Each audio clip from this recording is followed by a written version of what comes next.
Panginoon. at sumayo rin.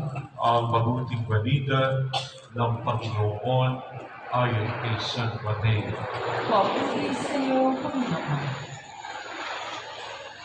Noong panahon yun, sinabi ni Jesus sa kanyang mga alagad, huwag ninyong akalain na parito ako upang kawalang bisa ang kautusan at ang aral ng mga propeta.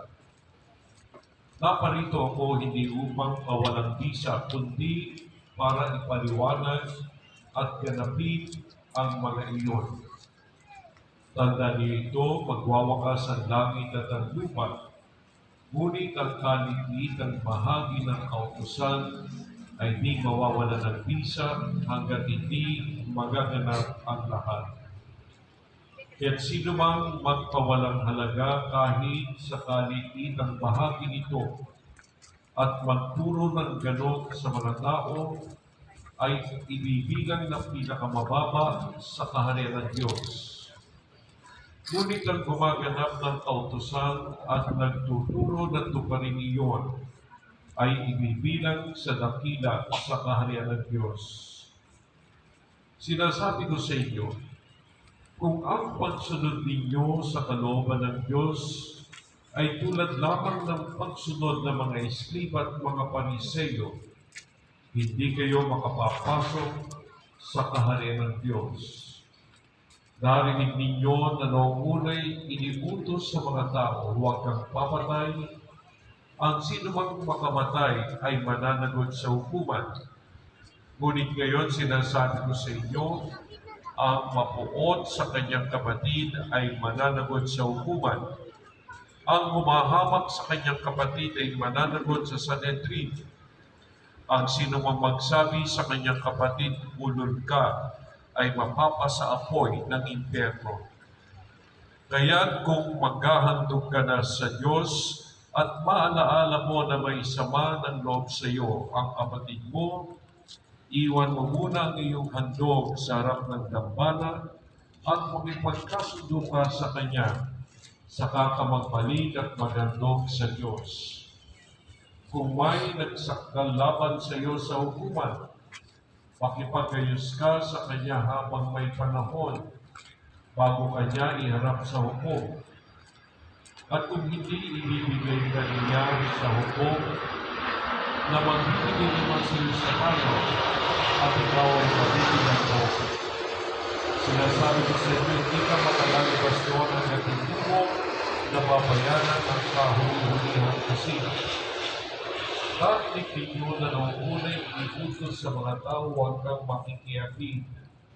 Ngunit ngayon sinasabi ko sa inyo, ang sino mang tumingin ng may mahalay na pagnanasa sa isang babae, sa isip niya ay nakikiapid na sa babae iyon. Kung ang mata mo ang siyang naging sanhi ng iyong pagkakasala, tukutin mo at itapon, sapagat mabuti pang mawalan ka ng isang bahagi ng katawan, kaysa buo ang iyong katawan itapon sa impyerno.